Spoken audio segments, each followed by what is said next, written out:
Welcome to another deep dive, and this time we're going all the way back to the roots of modern philosophy. We're talking about Franz Brentano, the guy whose ideas, well, really kind of shaped how we even think about the mind. Yeah, he's a big deal, that's for sure. He even influenced, like, huge names like Husserl and even Freud, right? Yeah, you could say Brentano's work is like a philosophical spring, it feeds into all these different streams of thought.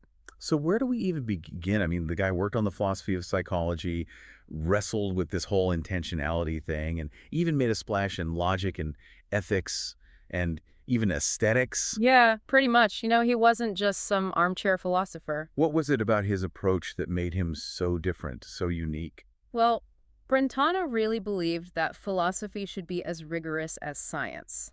So instead of just, relying on pure thought, he insisted on like observation, description, and using inductive reasoning. So more like a naturalist studying a new species or something. Exactly like that. And he was a pioneer, in really establishing psychology as its own separate science. So how did he approach that? He argued that there were two, intertwined ways to study the mind. Okay. Genetic psychology, which is kind of like what we call experimental psychology today. Okay. And then descriptive psychology, which focused on introspection and, that first-person experience. So one's looking at the mechanics, the other, the feeling of thinking. Exactly. Fascinating. Now, get ready for this, because here comes Brentano's most famous contribution to philosophy. Intentionality. Okay. He argued that every single mental act, every thought, every feeling, every perception, it's all about something. And this about-moreness, that's what he called intentionality. I think I'm following, but can you give me an example? Sure. So think about a cat. Like the actual cat might be on your couch, all curled up, but your thought about the cat, that image you have in your mind, that's intentional. It's pointed at that cat like it's the object of your thought. So even if I'm, like, daydreaming about winning the lottery, even though that's not actually happening, my thought is still about that potential future event. Exactly. Yeah. Exactly. Yeah. But this brings up a really interesting question, one that even Brentano himself struggled with. What's that? What about thinking about things that don't exist? Like, can we have thoughts about unicorns or, square circles or even, like, fictional characters? Oh, that's getting pretty meta. Right. So how do you even answer that? Brentano really struggled with this. His early work, it left the existence of those intentional objects kind of fuzzy, Yeah. But later, he came up with this idea of quasi-relations. Quasi-relations, okay. Where mental acts, they kind of relate to these objects, but not in a way that actually means they need to exist. So my mind can be pointing towards a unicorn, even though there aren't any unicorns actually, prancing around out there. Exactly. That's interesting. Yeah, and this whole problem, this problem of the intentional object, it became like this springboard for his students, like Minong and Husserl. Yeah. Each of them kind of branched off into their own, like, fascinating explorations. That's so cool. But for now, let's stick with Brentano himself. One of his more, I guess you could say, radical claims was that there was no such thing as an unconscious thought. Wait, really? How's that even possible? I mean, I can't consciously keep track of every little thought that, pops into my head. This is where Brentano's concept of inner perception comes in. Okay.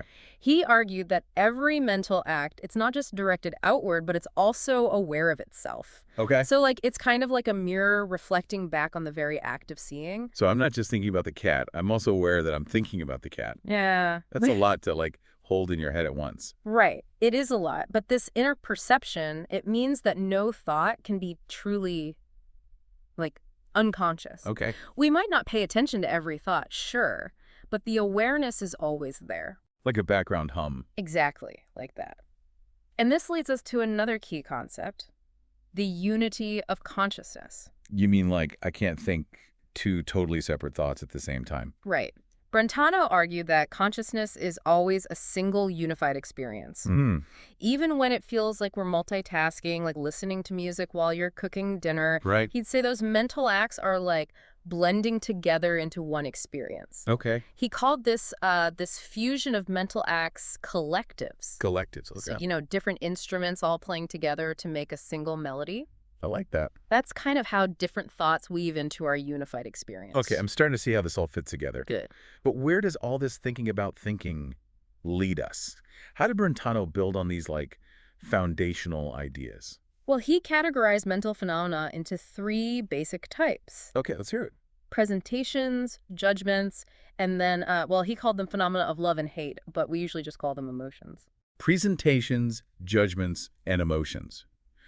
Those do feel like the building blocks of, well, pretty much any human experience, really. Exactly. And let's break those down a bit. Okay. So presentations, those are like the simplest acts of awareness.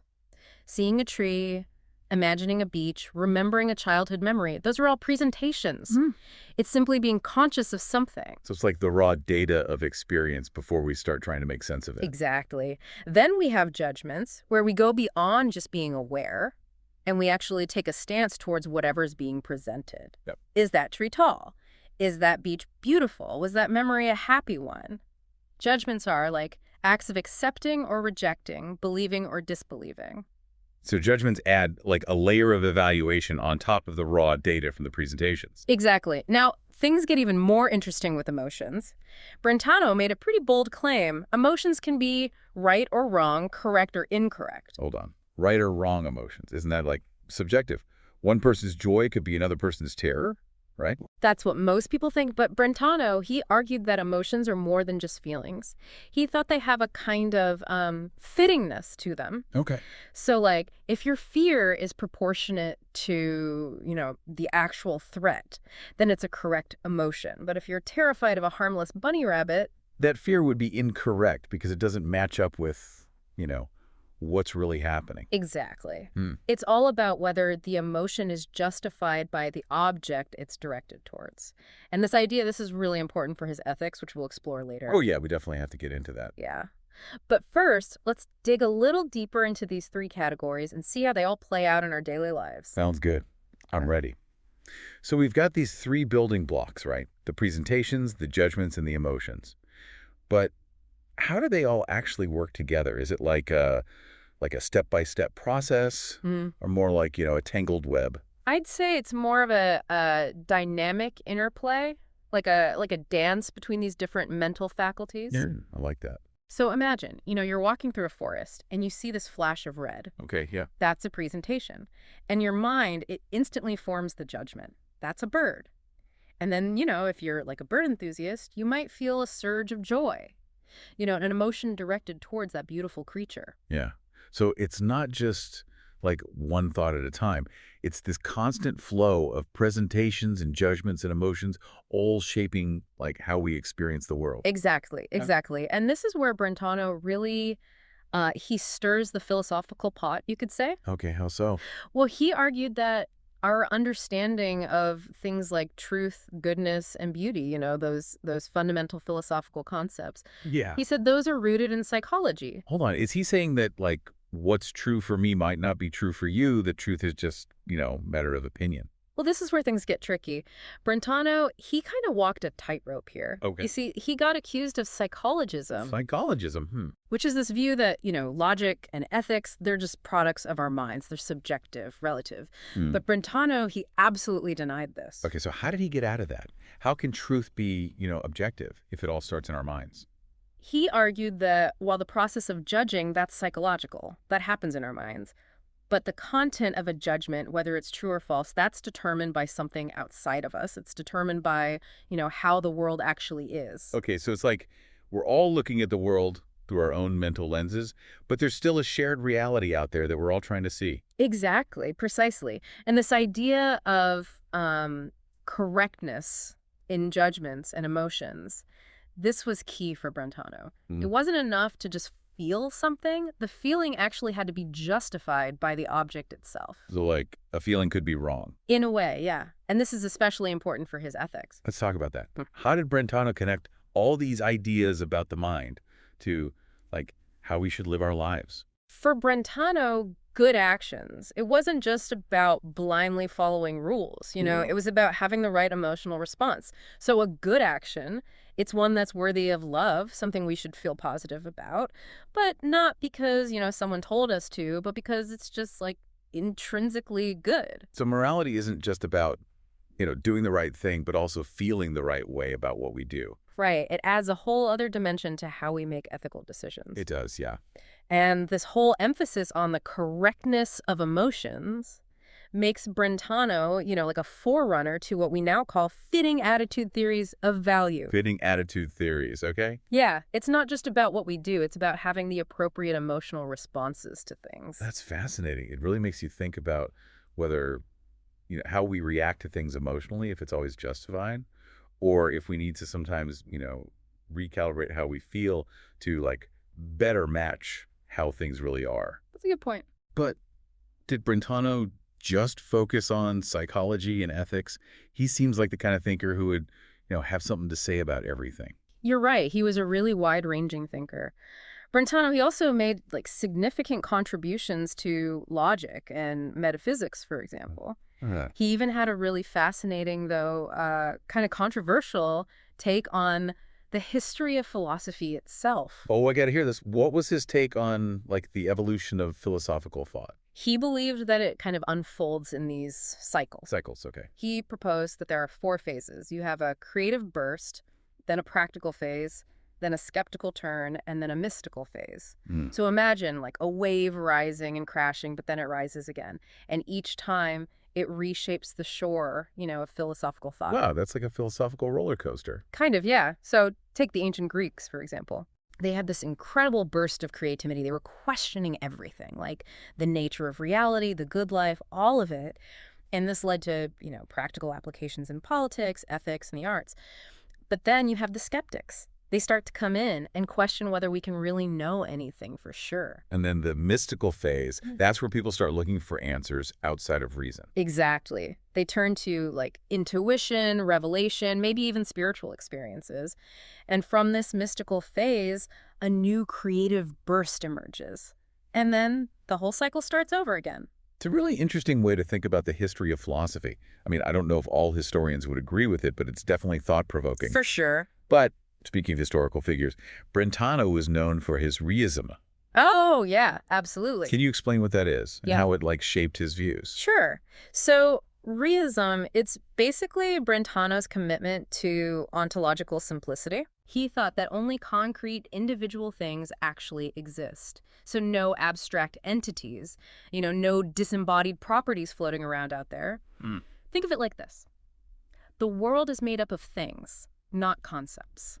So no Platonic forms or universal essences in Brentano's world? Nope, not at all. He was all about the particular, the individual, the things that we can actually point to and experience. And this really impacted how he looked at substances and accidents. Just to remind our listeners, substances are the fundamental things that exist, while accidents are their properties or characteristics, right? You got it. Okay.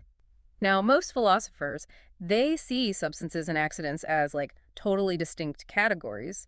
But Brentano, being a recist, he had a different take. Okay, what was his take? He saw accidents as real things, but not as separate entities. He argued that an accident, it actually contains the substance as a part. Wait, so the accident contains the substance?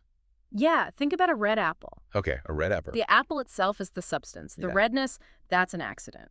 But for Brentano, the redness isn't just a property of the apple. It's a thing that includes the apple as part of it. So the redness, it's not just a description. It's a package deal with the apple inside. Exactly. And if you were to paint that apple green, the redness, it would stop existing. And then this new accident, the greenness, that comes into being. Yeah.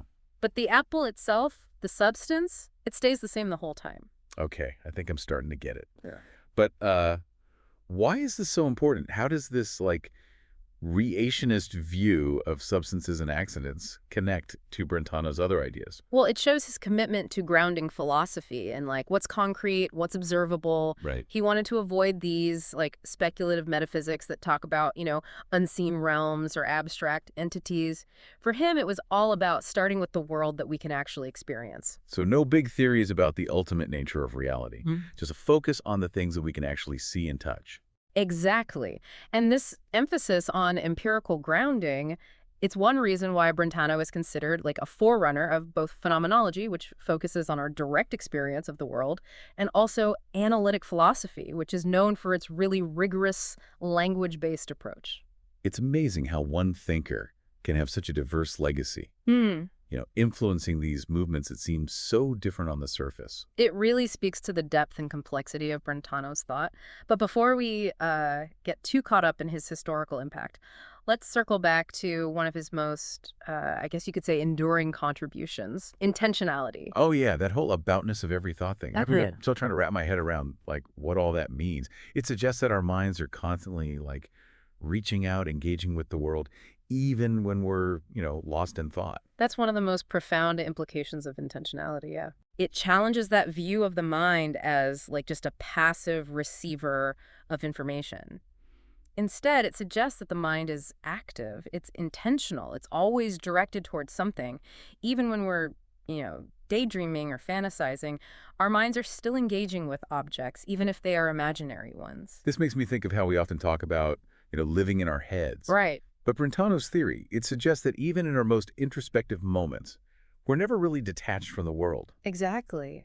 And this connection between the mind and the world, this is really central to understanding Brentano's philosophy more broadly. He saw the mind as like this bridge between our inner experiences and that external reality that we're always trying to like grasp and understand. Yeah, it's like our minds are always casting this net, trying to like catch and understand everything around us. But speaking of catching things, wasn't Brentano known for being an amazing teacher too? Like a real intellectual fisherman bringing in all these brilliant minds? Oh, absolutely. Yeah. His classroom, it was like a breeding ground for new philosophical ideas. He mentored, I mean, some of the biggest names in 20th century philosophy. Husserl, Meinong, Twardowski, just to name a few.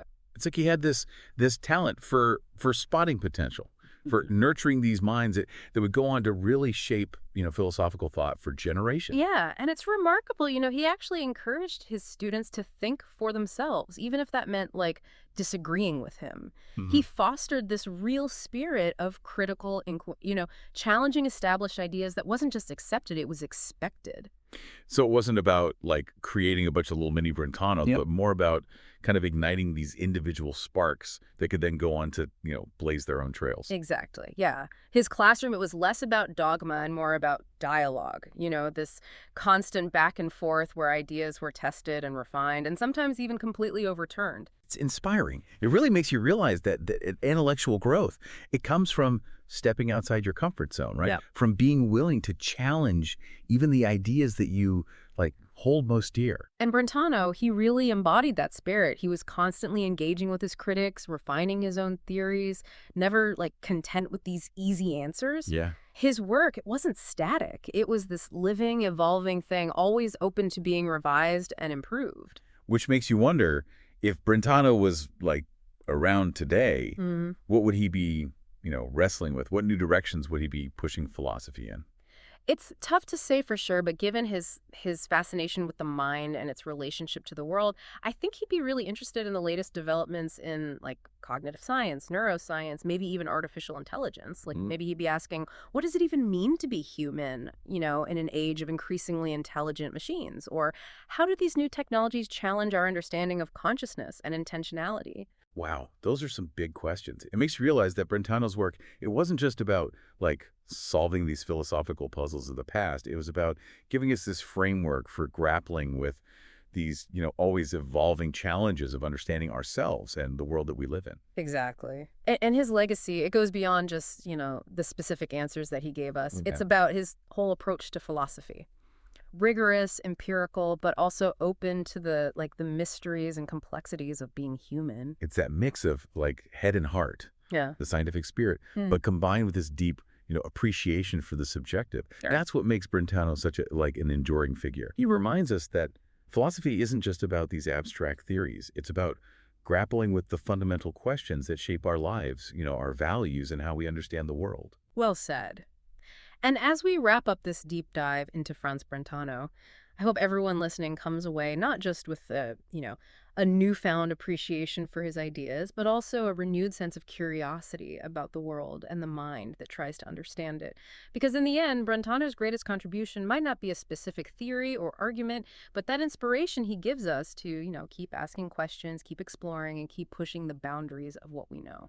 Brentano definitely gave us a lot to think about. He was a true philosophical trailblazer, and he really illuminated some of the most, profound mysteries of the human mind. I think as we navigate the complexities of the 21st century, his insights into intentionality, consciousness, and just the nature of experience, they offer these really valuable tools for making sense of ourselves and the world that we inhabit. So keep exploring, keep questioning, and who knows, maybe you'll discover your own, philosophical breakthroughs, all inspired by the enduring legacy of Franz Brentano. Thanks for joining us for this deep dive, and we'll catch you next time.